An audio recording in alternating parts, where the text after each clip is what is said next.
I'm here with John from DNR Construction, who's already done all of the visual inspections and measuring and data analysis to come up with the best plan of attack for this house. Can you tell us about what you and your crew will be doing to air seal and insulate today? Sure. So the guys have arrived, and basically what we're going to do is prepare the house to air seal and insulate. One of the first things we're going to do is put plastic up, as you can see, to use lead-safe practices. The guys are going to prep all the walls by drilling holes in the walls. We're going to show you all that. We're also going to cut a couple hatches upstairs that we're going to show you to get behind those knee walls so we can air seal and insulate behind there. And then we're also going to put a bathroom fan in here. We'll show you how we do all that. Basically what we're trying to do is seal up the house and insulate it as best we can to make it the most energy efficient that we can. Great. Sounds like a lot of work. Let's get started. Yeah. So how does your crew go about getting the insulation into the walls? Do they have to open them all up?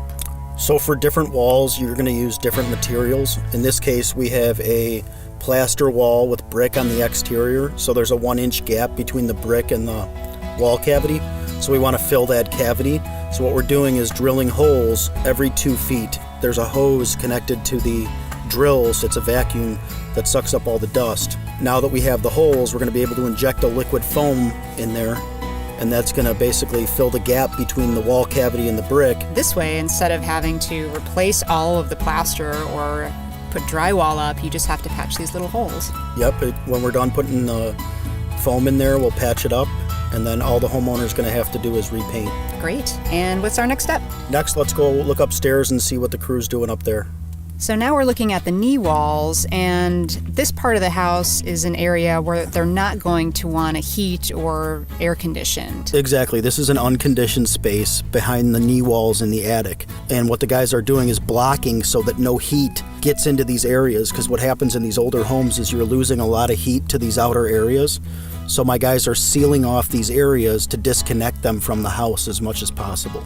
And what are they cutting there? Basically what they're using there is rigid foam board, and they're putting it between the joists at the base of the knee wall so that the air doesn't flow in and out anymore. And after that, what is the next step?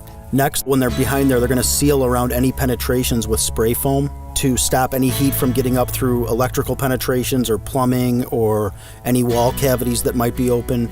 We're basically totally trying to separate those areas from the rest of the house. So now that the crew has added all of this insulation and air sealing to the house, aren't there a lot of gases that are sort of trapped in a house? And now that it's not as leaky anymore, how do those gases escape? So in this case, what we do is we are going to install an ASHRAE fan. In most houses, we put it in the bathroom. And what this fan does is it will ventilate the house for you. I can set the fan at whatever speed is necessary so that your house is always ventilated well. This fan runs at a low speed all the time, and then when someone comes into the bathroom, it's motion censored to turn up like a regular bathroom fan. So John, now that your crew has spent the day doing all of the work on this house, how do you know your homeowner is going to get the results that you promised? So what we're going to do now that we've completed all the work is do a final blower door test, and that's basically going to tell me how much I've tightened your house by. Oh, okay. And when is that done? Just at the end of the day? At the end of the job, once we've wrapped everything up, that's the last thing we do before we leave. Also, I just want to check and make sure all the insulation levels are right, and we'll be good to go. All right. But what about all of this plastic everywhere? So the guys are going to clean everything up. We vacuum. We'll probably leave the house cleaner than it was before we came. Great. All right. Well, thank you so much for being here today. No problem.